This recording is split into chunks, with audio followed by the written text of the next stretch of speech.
All right, good afternoon, everybody, and welcome to this very exciting conversation that is going to happen today with industry experts, as well as the announcement of a specific report that is getting launched today. So we're very, very excited for both the reasons that we will be able to look at the launch of a very, very high impact report about the great Indian consumption story, as well as listening to subject matter experts on the present future trends of retail e-commerce and logistics.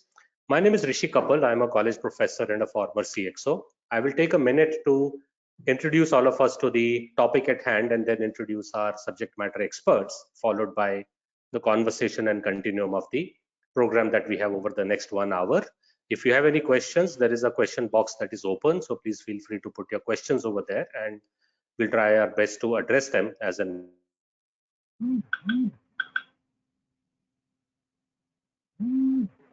there was the time permits. So imagine our situation a couple of years ago when the COVID, which was haunting our lives for a couple of years. And at that point of time, digital technology, as well as the changes in the consumer mentality on how to buy, where to buy, what to buy, was moving through different angles.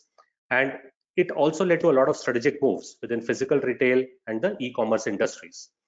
Now, with this, what happened is that the logistics industry also came into a lot of focus of pressure to adopt new technologies. And did it compete with the way the e-commerce industry and the retail industry wanted it to proceed further? Or do we have more in the making in that industry is something that we will discuss today. So the conversation, as I mentioned, has two exciting parts today. One is the release of a report on the Great Indian Consumption Story.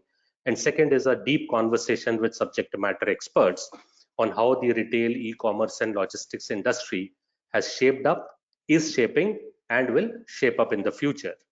With that, I am so excited to announce our subject matter experts and panelists today. I would start with Rishi Dewan. Rishi, thank you for joining us all the way online right now from Bangalore. And he's an e-commerce industry expert, and he's also formerly led high impact divisions in Flipkart and Amazon, amongst others. Rishi is a dynamic executive with a very, very well proven track record in driving operational excellence and business transformation across diverse industries in Southeast Asia, Europe, and India. And happy to have you as my namesake as well on the call today, Rishi. Thank you very much for joining us. Thank you, Rishi Kapil. Thank you. My pleasure to introduce Arun Prabhu, and Arun is the founder of a company called Value Walks, and he's also based in Bangalore. And Arun is an entrepreneur who's been focused on business strategy, innovation, and transformation. And I think he really enjoys stories coming out of data. So not just accumulating data, but creating meaningful stories for people like us who then embrace that information to be used elsewhere. And he's spearheading the organization with initiatives in predictive analytics, and he has that knack to bridge the technological applications with business needs. Arun, thank you very much for joining us for the conversation today. Thank you, Rishi. Pleasure is mine. Thank you, and welcoming Sonal Arora. And as you know, that this event is hosted by GI Group Holding, and Sonal is the country manager India for GI Group Holding, and she has more than 2.5 decades of experience in the HR ecosystem and HR domain. And the good part of it is that along with the specialization or the love for HR, she's also very, very familiar and friendly with business planning, operations, enterprise and B2B sales, and is a true business leader in all the senses. Sonal, thank you very much for being with us today on this conversation. Thank you so much, Rishi. Thank you. And without much further ado, Sonal, I would request you to take charge and do the context setting for us for the discussion today. Sure. So on behalf of GI Group Holding, first of all, let me once again warmly welcome Rishi Dewan, Arun, and Rishi, you too, Rishi Kapil, you too, for joining us in this very interesting conversation that we are going to have today.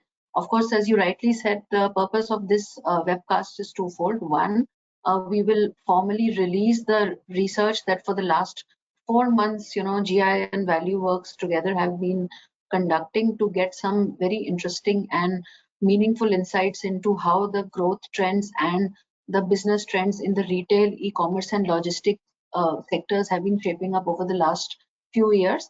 Also how they will go forward, shape up, continuing the trend. And of course, we have amidst us industry veterans like Rishi, Diwan, and Arun, and you to talk about what it entails for us as a country, for Indians in workforce ecosystem, and for the overall economy and the consumers, because we are all consumers of this ecosystem as well.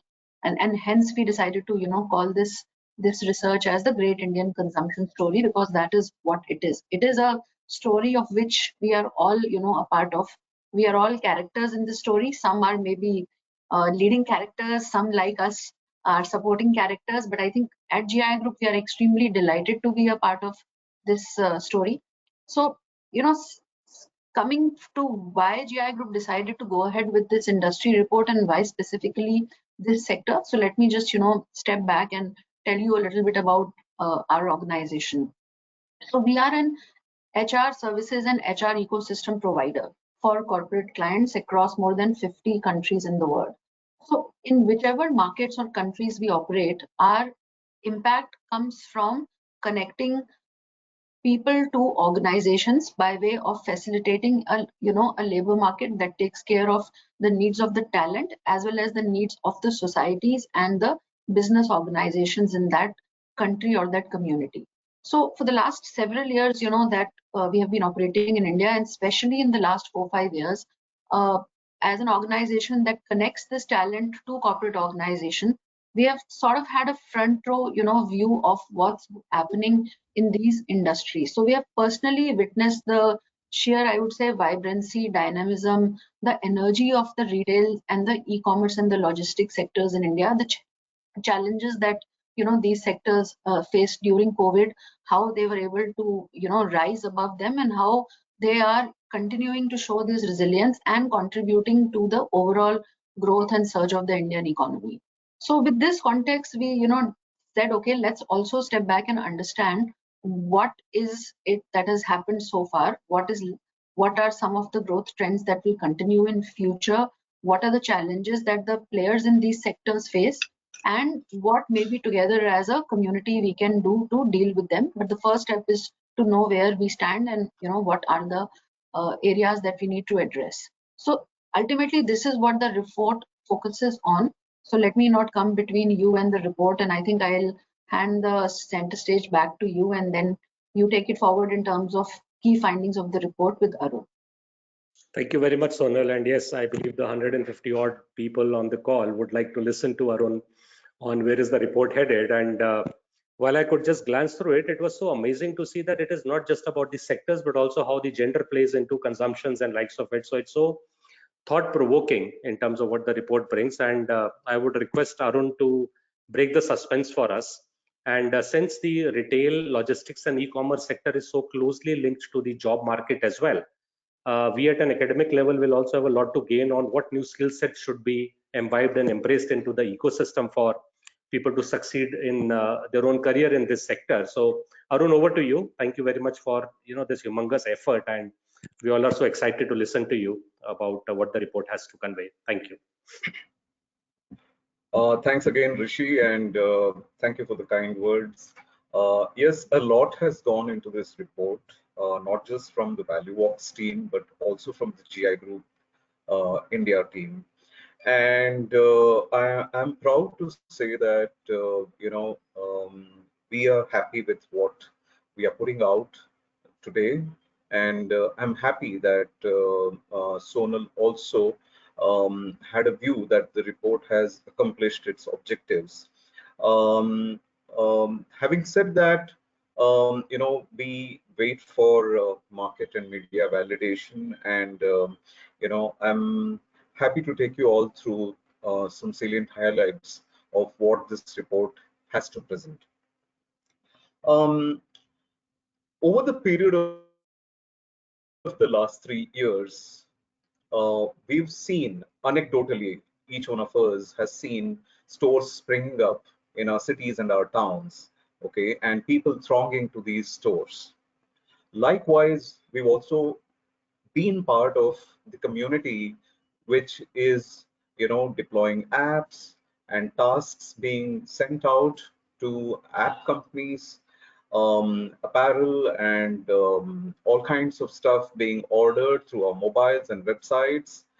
And then we have derived this comfort of being in our homes while delivery boys come and hand over the stuff that we've ordered at our doorsteps safely and at our convenience.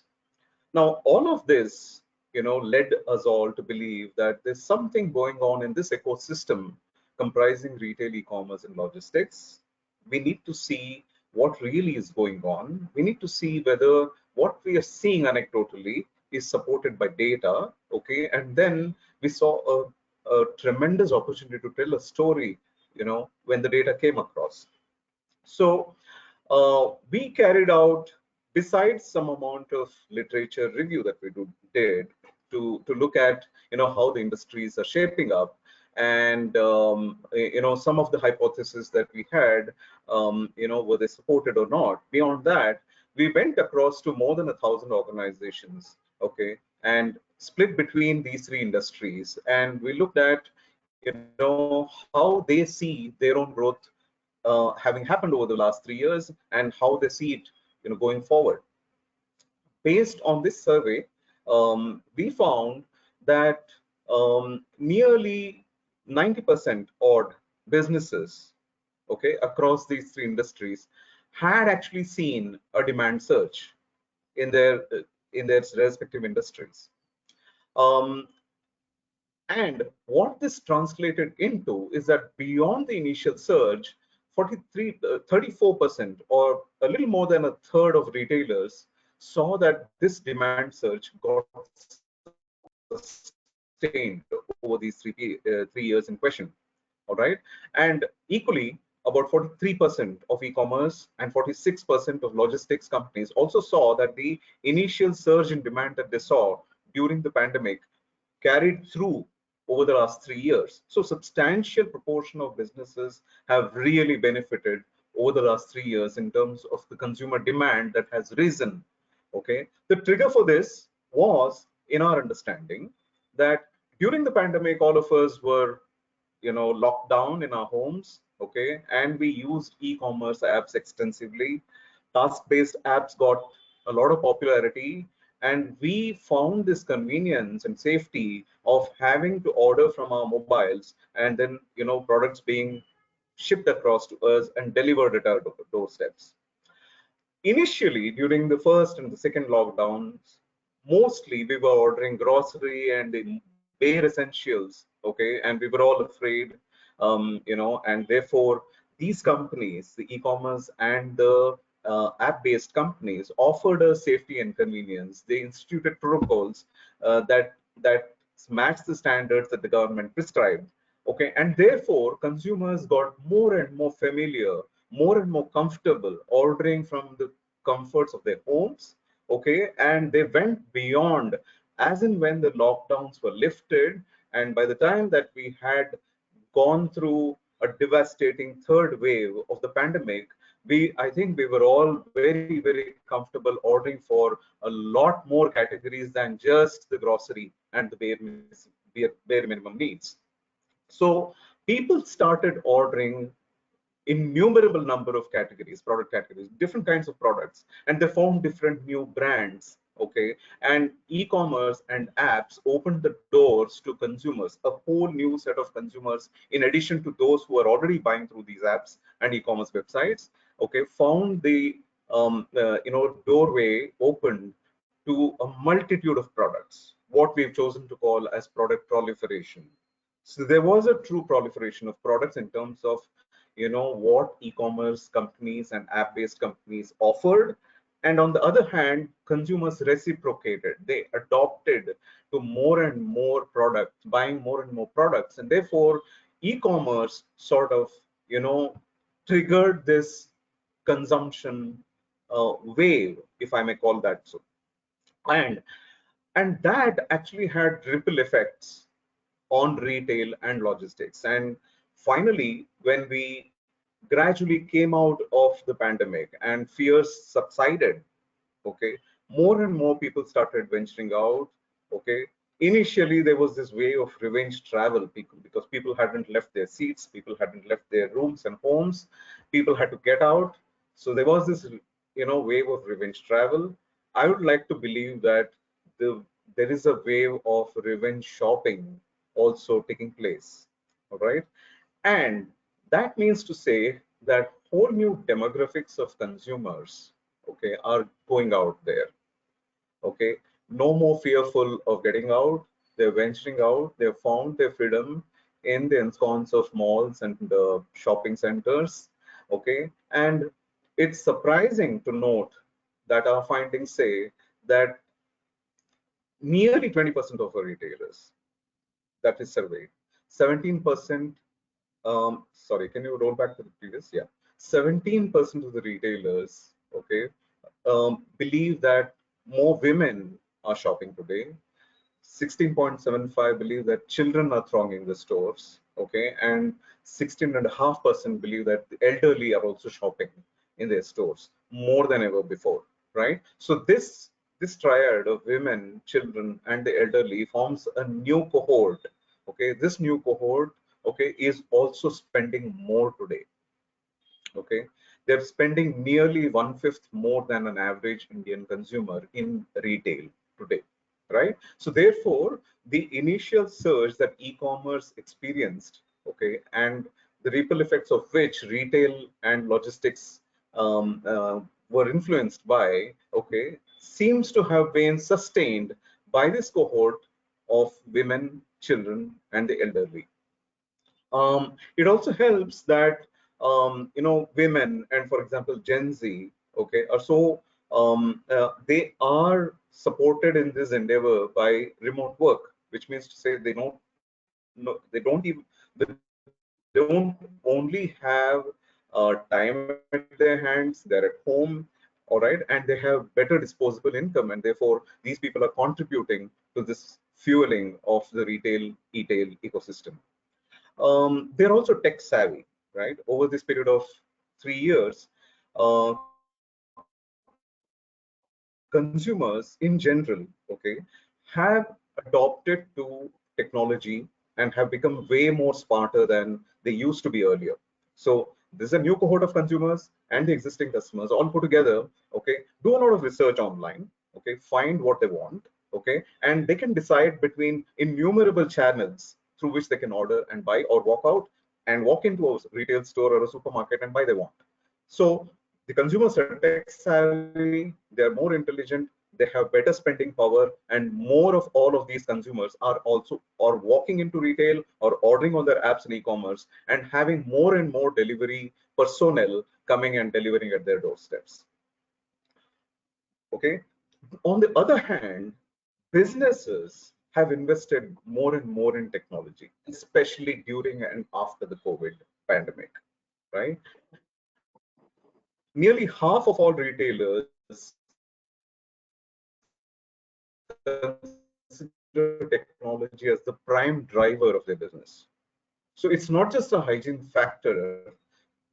Technology is essential for business success, especially for these three industries: retail, e-commerce, and logistics. Technology makes the difference between winning and losing in the marketplace, right?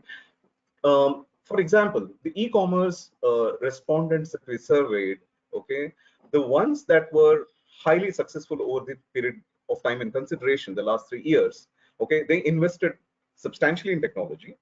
However, there's a line that is being drawn by the respondents between what is really moderate and good enough for the business to succeed and what beyond moderation investment can mean in terms of diminishing returns. So retailers who rated their technology investment on a scale of 5 as 3.8 seem to have had maximum success, while on the other hand, retailers who rated their technology investments beyond 4 on a scale of 5 said that they achieved only moderate success. So there's only so much that retailers and e-tailers have been able to derive out of technology. It doesn't take away from technology in terms of its power to drive businesses, but in terms of the ability of businesses to leverage technology to their benefit, okay, there is a moderation point beyond which there are diminishing returns today, right? Businesses will learn, as one of our experts opined, that businesses have a long way to go. Okay, most businesses have leverage just about 10% of the power that technology can deliver, and therefore I think that it's a learning curve businesses are also going through, right? So let me now step back and draw your attention to the bigger picture, which is where are these industries growing? Collectively, the three industries are slated to achieve about 200 trillion Indian rupees in collective revenue over the next 6 years. 2024 to 2030, the collective revenue is going to nearly grow by about 75%. E-commerce is going to grow the fastest. E-commerce is slated to grow at about 21% CAGR.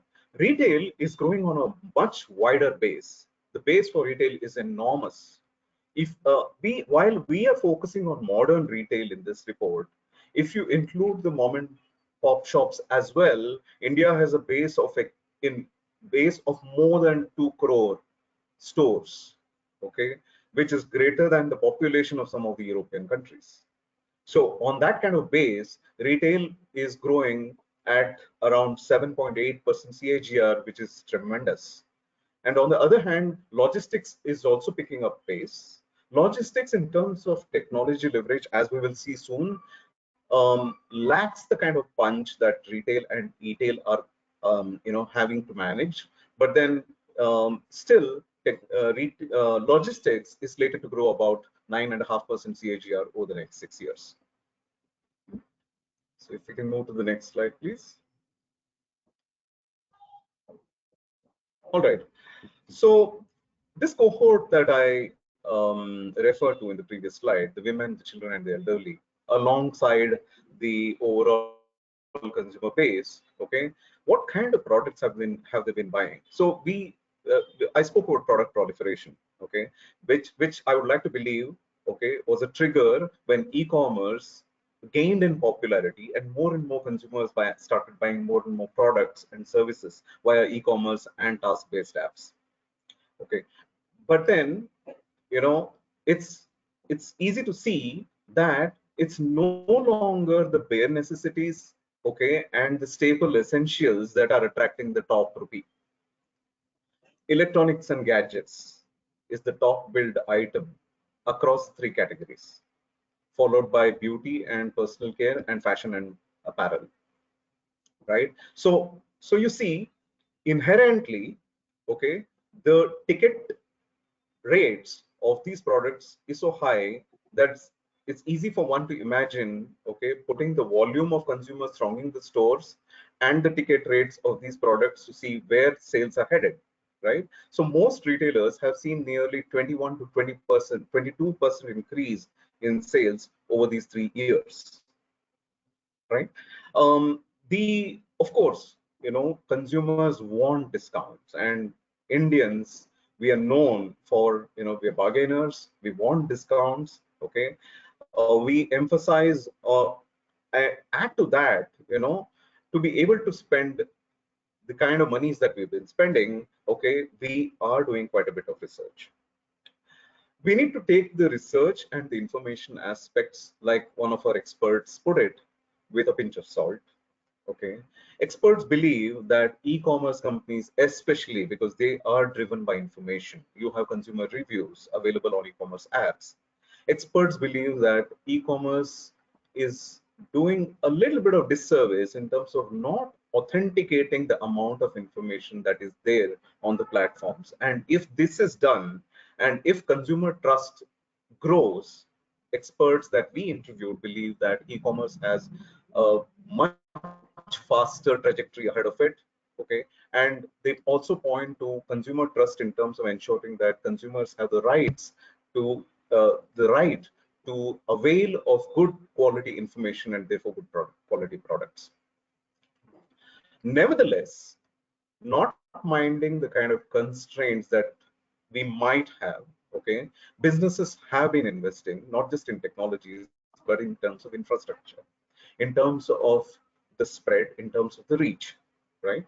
One of the aspects that is easy to see for all of us, and the experts also opined, is that small businesses and the D2C ecosystem that has sprung up overnight, okay, uh, these small businesses have been able to distribute their products wide and deep, primarily because of e-commerce and app-based companies. What we lacked in terms of distribution and logistical infrastructure earlier, e-commerce companies are compensating for that today. All right. So retail as well as e-commerce have invested heavily, okay, in their infrastructure. Okay. However, logistics especially has miles to go in terms of ensuring that the investments pay off in terms of last mile deliveries, okay, and package security, right? Many cities are doing really very well. Tier 2 cities especially, examples are Chandigarh and Gurgaon, are top cities for retail growth. Chandigarh is growing at about 19% retail, and Gurgaon retail is growing at about 17%. E-commerce is growing at a furious pace in Bangalore. 93% e-commerce businesses believe that they're growing at a good pace.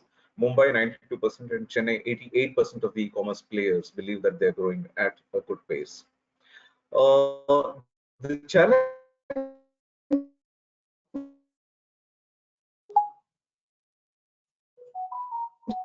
is, like I said, number one is last mile delivery, package security, and compliance with regulations. Logistics is shopping, okay, and then package security and payments, if especially it's cash on delivery.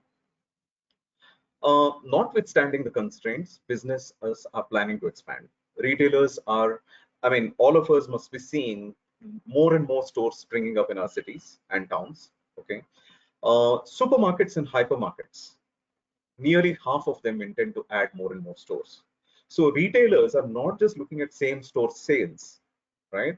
It's very tempting to know that more and more consumers are thronging your stores, and therefore your revenues can grow with the installed base, but then retailers are not being complacent. Even supermarkets and hypermarkets are increasing their footprint. 61% of specialty stores, niche stores which limited number of product categories, are also adding to their count and selling more and more product categories. And very, very interestingly, some of the logistics companies we spoke to, nearly 2 out of 5 logistics companies we spoke to, they believed that they are losing out on a huge consumer market opportunity, I'm sorry. They look at all the task-based apps delivering all kinds of stuff that they weren't or they aren't equipped to deliver today, and they're hatching plans to see how they can possibly have either a spin-off or accommodate this multitudes of consumer items to be shipped to doors, you know, in this era where door delivery has been normalized.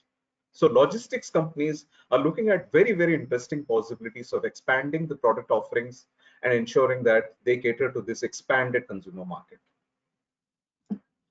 Let me move to the next slide, please. Right. So in terms of technologies, we've leapfrog technologies and we've arrived at AI today, right? Generative AI presents opportunities that are at fingertips, and we know what, you know, what we know what is possible today, and we don't know what's possible right tomorrow. So AI technologies have a promising tomorrow. While they have a promising tomorrow, over the period of these 3 years, e-commerce companies, for example, have invested significantly in cloud solutions, automation, data analytics, right, for last mile solutions. Logistics companies, although they face a challenge in, you know, closely interweaving technologies with their very complicated or complex operations, right, they are investing in cloud solutions and AI automation for their last mile deliveries. What holds promise is that 40% of the logistics companies we spoke with, okay, plan to deploy IoT technologies to improvise their supply chain performance. Skills, employers across these three domains, tremendous number of niche skills are in demand. Sales and marketing is evergreen. That's a generic skill that all three domains have in demand significantly. Technological and analytical skills are in demand. Nearly 1 in 2 retailers, okay, and 1 in 2 logistics providers need technological and analytical skills, and about 2 out of 5 e-commerce players also are in need of analytical skills. Leadership skill sets are required by 2 out of 5 e-commerce companies, and soft skills for a similar proportion in the logistics domain. All said and done, consumption and large-scale consumption also throws up challenges of sustainability. ESG is a concept which more and more industries, more and more businesses are buying into. They have this this imperative that they need to invest in ESG and ensure that their business operations are more sustainable. All right, like one of the experts that we interviewed said, ESG and sustainability is nothing but business efficiency. So it's a win-win for businesses to be focusing and investing on sustainability, and therefore more and more businesses with this cognition that they need to invest in sustainability, okay, retailers have been looking at more efficient store designs. 40% are doing so, out of which 38% are looking at waste reduction efforts. They're looking at more eco-friendly products being sold in their stores and sustainable packaging being utilized. Logistics, like you see all around, have been investing in EVs, electric vehicles. More and more logistics companies have taken this on a war footing and are investing in more and more electric vehicles. So these are some of the findings that are salient, and we found that are a breakthrough set of insights that we could glean out of the surveys that we carried out. The expert opinion also is that while we look at this clutch of three industries, retail, e-commerce, and logistics, driving consumption, okay, the overall consumption trend seems to remain the same as before. There's no appreciable change in overall consumption, which includes the FMCG, FMCD, and the other kinds of consumption. But these three channels, retail, e-commerce, and logistics, okay, are faced with this tremendous opportunity to grow their businesses. They've grown over the last 3 years, and they have a long road ahead to grow in ahead of them. Okay, and we believe that better investments in technology and better consumer focus, better awareness in terms of the kind of expectations consumers have, and the realization that consumers are way more smarter can pave this way for the growth in the future. Thank you. All right, Arun, thank you very much. I think it was so impactful and relevant in terms of the information that you shared with us. Before I move on to the expert panels, let me just summarize a few points which I picked up for the benefit of the audience. One is that actually in the physical form, there are 2 crore touch points, and there is a disruption which is still waiting to happen. It's not that we've already reached the pinnacle. Something which really worried me is that there are so many children buying products. That means their negotiation skills are going through the roof, and I'm sure they'll test those negotiation skills with parents as well. So kudos to the sector. It's like they can now bargain sitting with the parents as well, more with as much as with the platforms. And then the northern region ecosystem in Chandigarh and likes of it going through the roof in enhancing the retail ecosystem, the south and west doing so big in the e-commerce side. And maybe the franchise model is going to be much more popular now because people can get an immediate brand and move into retail. And tech, business management, and data will be in everybody's life. So there's no student who would say, I'm just a technologist, or I'm just a business guy, or I'm just a data individual. I think it will become so horizontal that we will have much more expectations from the skills that we need to derive. And lastly, what you mentioned was so interesting to say it's not just about environment sustainability, it is ESG. So there is a paradigm shift in the way we use that connotation and context as well. So thank you very much. I think we all really enjoyed listening to you, and the 160, 65 odd participants would have gained a lot of insights. Let me move ahead and proceed with our conversations, beginning with Rishi Diwan, and we will dovetail this into the information that we just heard from Arun. So Rishi Diwan, as you have just heard Arun also saying that the logistics sector is about to grow at a CAGR of 9.4%. It will reach 45 trillion INR by 2030. But as a country and as the ecosystem of logistics, are we really doing cutting edge immersive logistics, or do we have a long way to go? So comparing to logistics innovation in India and rest of the world, what does your experience tell us? Please share it with all of us. Sure. Thank you, Rishi, and I think a very relevant question. So first, I must congratulate the quality of report. I think it brings really good regional insights, which is very interesting to see, because when we average out at India level, a lot of regional insights get missed.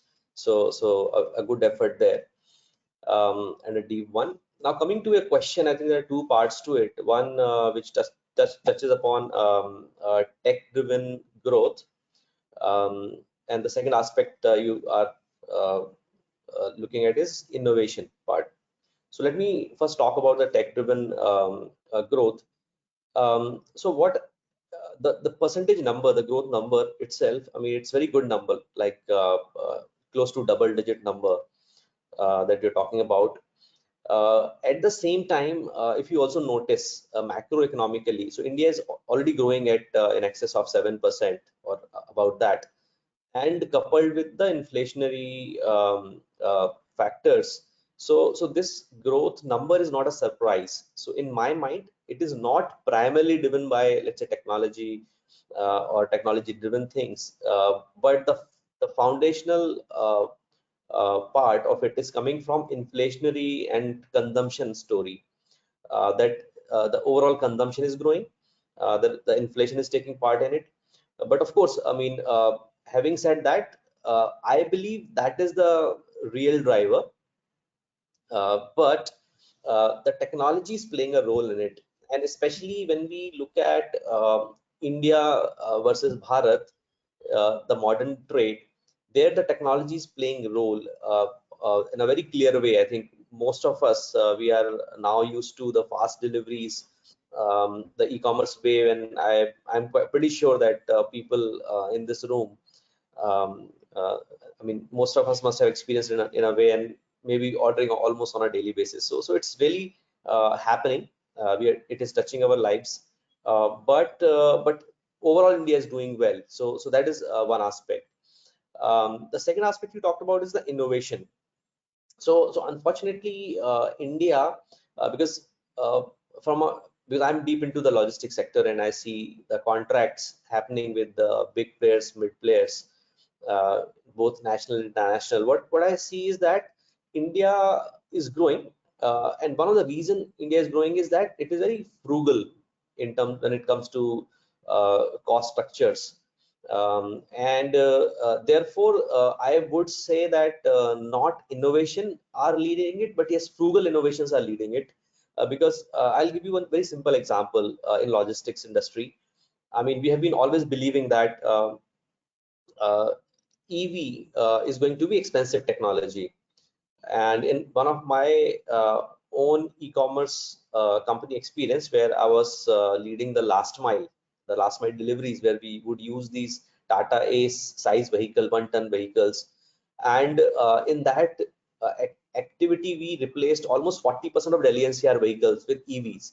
But this change happened not because EVs were expensive. This change happened because, one, of course, I mean, there is a bigger agenda about sustainability, but the larger chunk could get turned within a year or maybe year and a half was because operating EV is cheaper per kilometer. So it's I mean, so these are the innovation, I think, which are helping, and these vehicles did not come just like that. I mean, to develop these vehicles, which are actually costing us cheaper in e-commerce space, is mainly happening from a lot of, let's say, work happening between these big e-commerce companies and the manufacturers. So a lot of collaboration is taking place, but at the same time, India is still not innovation led. When we see even large customers need to take, let's say, automation decision versus using manpower, they would still try to go with manpower because it's in a short term that is beneficial for this year. So we are still a bit far away from taking long-term views, and therefore, to summarize, basically, I still believe that tech is contributing, but still a long way to go. And on innovation side, also there is a strong mindset in India decision makers where they're choosing mostly on cost front, short term versus long term.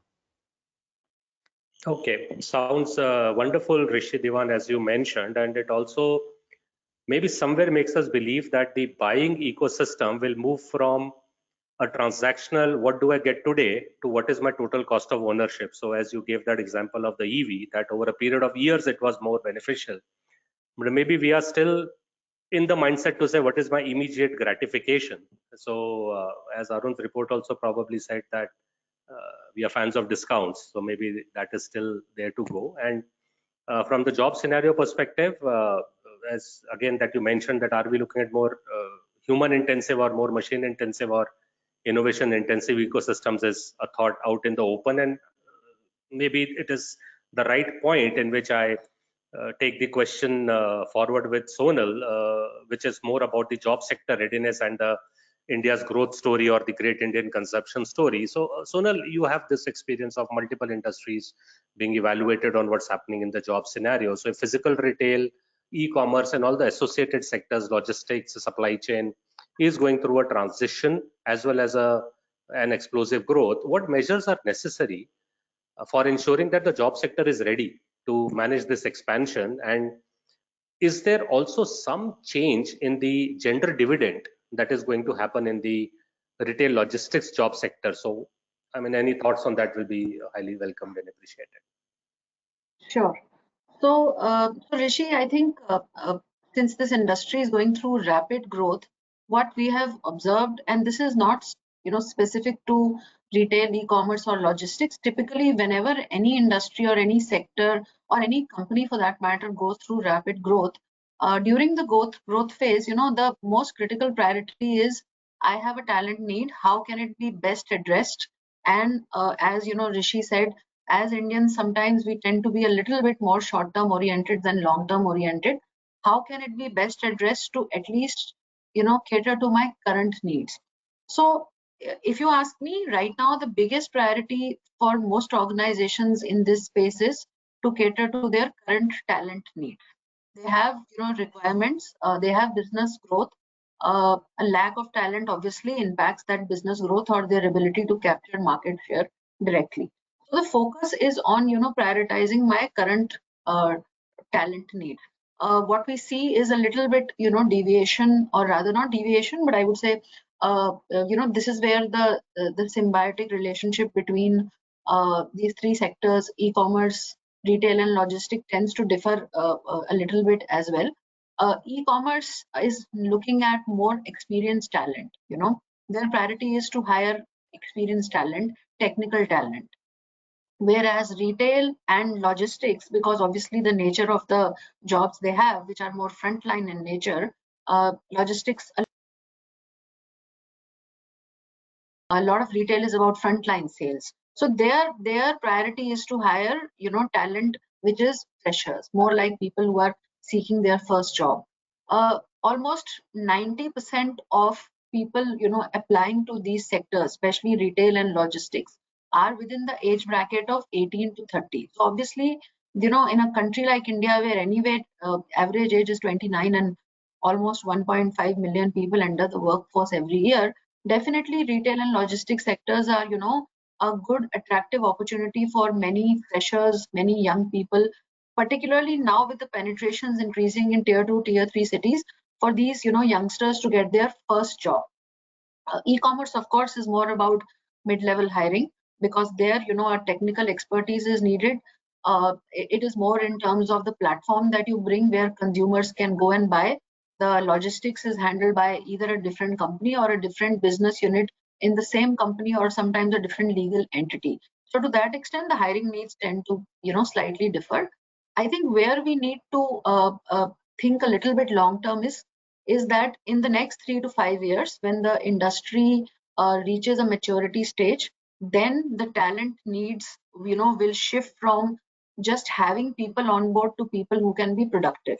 And let's not forget that in the next 3 to 5 years, there will be a lot more work done in the areas of artificial intelligence, AI, ML, and the impact on jobs that today we are seeing in IT, where we see that the fresher hiring for companies like TCS, Infosys is not the level that it used to be, or many other organizations. It is my view that then this, party can become a little bit, damp. So we have to be cognizant of what will happen 3 to 5 years from now. One, challenge in India, again, not specific to this sector, but across sectors, is that there is very little dialogue between, and you are an academician, there's very little dialogue between industry, academia, and the regulatory institutions who are supposed to govern the framework and teaching. We need to move away from, curriculums which are very theoretical to apprenticeships, to vocational training. We need to have more application oriented and more forward looking training curriculum. So this is, as far as I feel, the skills aspect and the job creation in the current and the, medium term, how it will evolve. Now, when we talk about more inclusivity, especially with regards to women, again, I think let's be realistic. The priority for these organizations is not really to hire women on a standalone basis. Some of them, yes, I do agree, especially some of Rishi Diwan's, previous organizations that he has been a part of, are, prioritizing hiring women. But predominantly for most startups, most companies which are still expanding, their priority is we need people. Only, I think the report also says that only 8% of companies in the e-commerce space are going to prioritize hiring of women. Retail is a little bit better, as Arun said, but the number is 30, it's not even 50. So obviously their priority is to first have the right kind of, human power, whether it is manpower or women power, that's not really their concern. Obviously, but again, the sheer number of jobs that are available in this sector is again a opportunity for women and for the youth of tier 2, tier 3 cities to get their first level of jobs. So obviously that inclusivity will positively impact these sections of the society also. And I think over a period of 3 to 5 years, as these organizations mature, as the industry matures, the way we see some of the other sectors like IT, for example, or even manufacturing now is very, very focused on ensuring gender diversity and parity. We will see that coming in, but in my view, it will take about 3 to 5 years for it to really make a meaningful impact. Okay, sounds very, very affirmative, Sonal. Thank you for that. And I just have some guidance which I need maybe from Rishi Diwan and Arun as well in that order on your question. So Rishi, now you've heard Sonal talking about the fact that we continuously talk about the industry academia gap, and I heard about it in 2013. I still hear it. As a recruiter, what will be your one advice to us on what do you want to see us in changing the way talent is developed, which will be very relevant for the logistics, e-commerce, and retail industry? Any one advice as a recruiter which you want to leave for us? I'll first mention what we see in the interviews, that I mean, fresh graduates, they lack, I would say, a practical aspect of it completely. And if the graduation is specialized, let's say if it is in logistics sector, it's very important that there is an opportunity during graduation period to attend to some real work. Maybe if it is internship, which doesn't pay them anything, but it's very important that they have some immersive experience also, because what concepts are taught, they are very, I would say, important concepts, but the problem is that the entry jobs that they are going to do, those very uber level insights will not work. So it's very important that they also understand how the ground supply chain works, and then they build the thought process layering on it.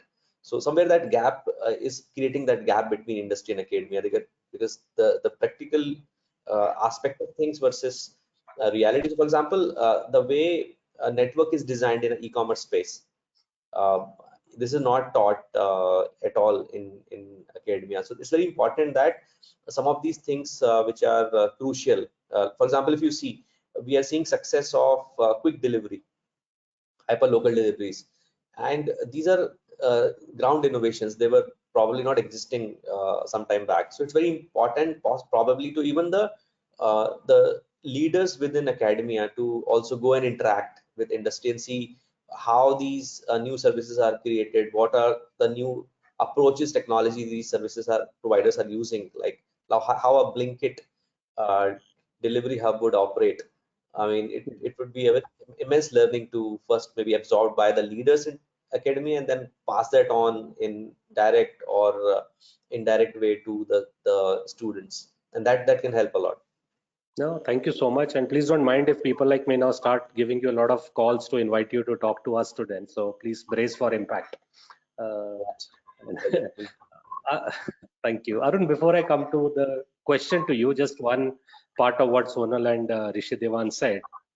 So if there is a lot of growth that is going to happen in tier B, tier C, or tier 2, tier 3 cities, in your opinion, will there be a talent migration as well? Will it be so easy that people would start accepting to work in tier 2, tier 3 cities coming out from the top 100 cities? Just an open-ended view, if you can just share with us. Sure, Rishi. I'm sure some amount of reverse migration might happen, and we've already seen a sample of that during the COVID pandemic. I'm sure a significant proportion of talent would like to relocate, would like to go back to their roots, would like to be closer to their, to their families, and people who are dependent on them. Therefore, yes, it would be a positive development if tier 2, tier 3 cities benefit from retail growth and logistics growth, hopefully. And it would also ease the pressure on the existing metro and tier 1 cities, which we started our whole conversation today with. Right? I, for one, living in Bangalore, wish that this really happens. On the other hand, the infrastructural limitations are something that need to be addressed even before this growth sees its day. Right? Even during the pandemic, reverse migration happened, and then the bandwidth, data security, and data privacy issues, a lot of these niggling issues remained. And thereafter, now you see some of the largest IT companies insisting that employees come back and work from offices. Of course, that's a slightly tangential subject, but then still, I think that the lack of adequate infrastructure is something which also plays into an employer insisting that the people come back to their respective offices in cities. The same thing goes for retail and other establishments which might like to establish themselves in smaller and smaller towns. Road infrastructure is growing tremendously well, which gives hope. But then information infrastructure, as well as something very basic in terms of personal hygiene, more toilets, okay, more hotels, better housing, and so on. We certainly seem to have a long way to go, but then it's a very happy day to look forward to. Okay, that's wonderful, Arun. So please stay with me for the next conversation. So Amazon and Flipkart, and Flipkart's parent organization being Walmart, we are actually witnessing the battle of two FDI giants. And then we have the Indian policies on Make in India and Invest in India. So looking at this, subtle nuance of government policies and practices, how do you think they will impact the retail, logistics, and e-commerce sector? Is there any inference that we need to draw from what the government is doing for this sector? I think this is very, very significant and a very, very important question.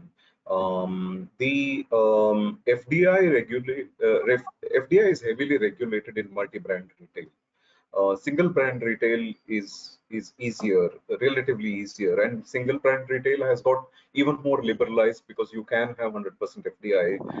Multi-brand retail especially throttles down activity in probably e-commerce as well as hypermarkets and supermarkets, where we really need scale.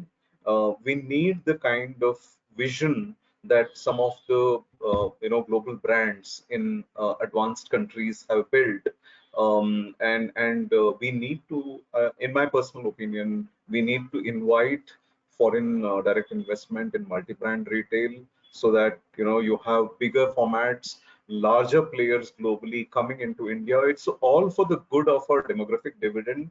We have scores of young talent waiting to get into good structured organized jobs, and that brings me to one more point which I'd like to add here. The gig economy, which is in vogue today in terms of employer choices, is still pretty unstructured. Regardless of government's efforts in ensuring that there is some amount of safety net for people who are involved in these jobs. However, I think that better investments will create a safer, employment environment for talent, and that is in favor. That means that one would like the government and the economy as a whole to be in favor of multi-brand retail and larger global brands to enter India. Okay, sounds like a plan that there'll be so much impetus on the sector that the government has to also follow the throughput of what's going to happen. Thank you for that, Arun. And in the interest of time, let me just spend a little bit more of the thought process, starting with Rishi Diwan. So Rishi, you know that we all discussed that consumers are spoiled for choices, and anywhere under the sun or the moon you order something and it comes to your house. So how are mom and pop stores surviving? It's a question we are not able to decode in the classrooms as well. So is it psychology, is it trust, is it something which the mom and pop stores are doing which we don't know about? So just enlighten us on your views on, with the impetus of technology and e-commerce and with convenience, how are the mom and pop stores still surviving and thriving? So allow me to put it a little arrogantly, that sometimes we have to ask silly question to enlighten maybe the larger group. So why I say so is that if you see the penetration of modern retail, the number is so small that the question itself probably is not valid. Like Arun talked about, like 20 million Kirana stores, mom and pop stores, right?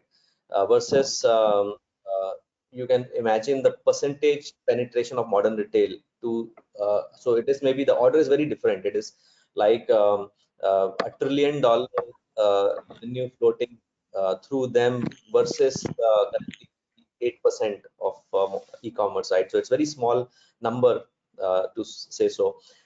Having said that, I have worked very deeply with Kirana stores, and what I have seen, out of these 20 million, at least 1 million Kirana stores, they are in some form or the other augmenting the modern retail. And one simple example is, so it's complementary. It's there is no, I would say, discovery to be made that how they are surviving. Actually, they are thriving. There is no challenge of surviving there. So even the e-commerce industry is backing up their capacities through them. So for example, like if you talk about Myntra or Amazon or Flipkart, very significant part of their last mile deliveries are happening through Kirana stores. Yes, and so that's one aspect. And then there are of course so many other services also. In certain cases, people are also planning to use them as their own dark stores. So much is happening, going to augment their existence, and they augment the growth of the modern trade. Well, this is amazing. So it's more like modern trade being a hub and the spoke being the Kirana stores. I mean, quite enlightening for that matter. And in the interest of time, all I would say is that what we gathered today is the fact that in logistics, there's a lot of innovation happening and coming, and we need to be prepared for that. Connected to that, the job market is not just watchful, but it is really, really excited and bullish. But people who are developing that talent need to ensure that there is more practice than the theory of the talent coming in. The report very clearly talks about the demographic divide as well as the divide on how retail and e-commerce and logistics will move forward. And to the last point that we heard, those touch points are just expected to grow because there is somebody who's actually driving those touch points from the back end. So they're not competing, they're probably complementary. So I'm pretty sure that the audiences would have got information which is relevant to each one of them individually, and you might be again flooded with requests and requirements on the social media to be more available for deeper conversations. But Rishi, Divan, Arun and Sonal, thank you very much for your time today and allowing me to be a part of this very, very interesting and exciting conversation. I'm sure more to happen and more to come, and wishing you all a wonderful day ahead. Pleasure. Thank you. Thank you, Divan. Pleasure for us. Thank you very much. Take care.